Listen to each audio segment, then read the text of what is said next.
Salut à tous, c'est Glenn. Je suis à la médiathèque André Malraux à Saint-Brieuc pour vous présenter un peu le mois du numérique, comme on vous en a parlé pendant un live. On va essayer de venir plusieurs fois sur l'événement.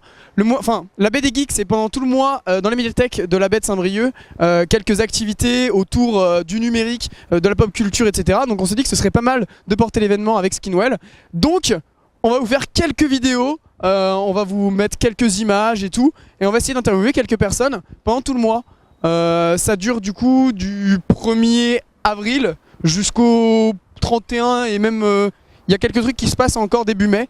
Donc voilà, on va pouvoir vous présenter un peu tout ça. On fera plusieurs vidéos, il y aura une vidéo de présentation, celle-ci, et il y en aura quelques-unes d'autres qui vous permettront de découvrir un peu ce qui se passe à Saint-Brieuc autour du numérique.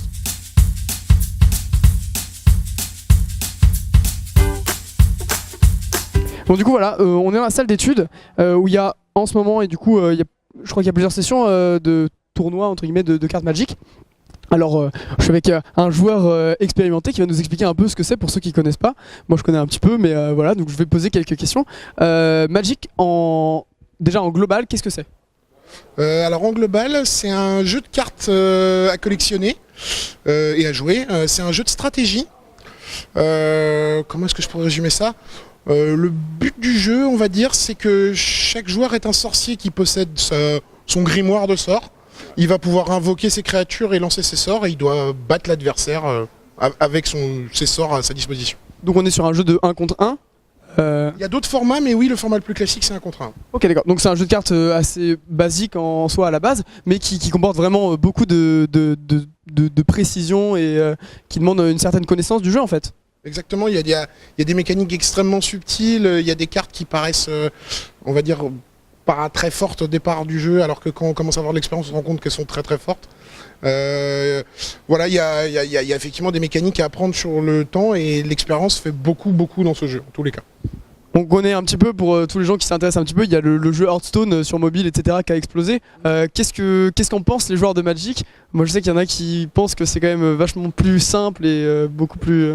Ouais, on va dire c'est ça, ça reste tactique, hein. Hearthstone j'y joue, hein, donc je sais de quoi je parle, mais ça reste tactique, mais effectivement c'est la version un peu simplifiée de Magic. Il n'y a pas de différentes couleurs de mana, il n'y a pas de voilà, il y a pas d'éphémère par exemple, de choses qu'on peut jouer pendant le tour de l'autre adversaire. Magic est un peu plus stratégique, un peu plus tactique pur et dur, alors que Hearthstone va peut-être reposer plus sur la construction du deck, et dans les deux cas, il y a une grosse part de chance quand même, quoi. Il y a pas mal d'associations qui tournent sur des jeux comme Magic, enfin et d'autres jeux, ce genre de trucs. Tu fais partie d'asso dans ce type-là? Oui, moi je fais partie d'une association qui s'appelle les Hermines Fêlées, qui est basée à Lamballe, qui est une petite association qui débute. Je vais aussi me rejoindre l'association qui organise cet événement, et voilà. Oui, après, l'association à droite à gauche, dès que je peux, un peu sur Magic, moi j'aime beaucoup, donc... J'essaie de m'investir. Ok, et du coup tu as déjà été un peu dans des tournois etc. Ailleurs que dans la région ou même... Tout à fait, j'ai fait, comme je dis, ça fait 20 ans que je joue à Magic maintenant, donc j'ai fait le championnat du monde à Paris en 2006, en participant, pas en plus en visiteur. J'ai fait un grand prix à Boston il y a quelques années, je suis allé à Dublin et j'ai fait Budapest aussi.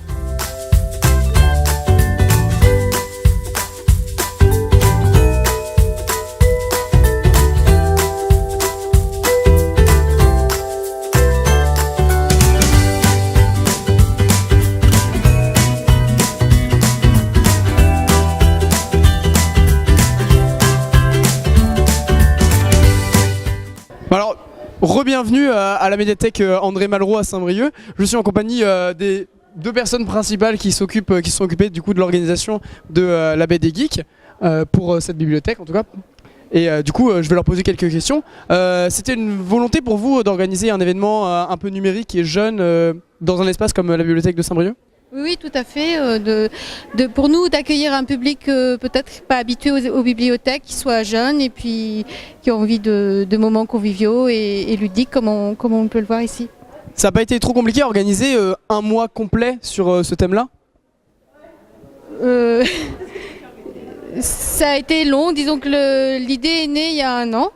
Et puis il a fallu un petit peu de temps pour convaincre tous les collègues, la direction, mais surtout les collègues des autres bibliothèques de l'agglomération, puisque c'est un projet de l'agglomération de la baie de Saint-Brieuc.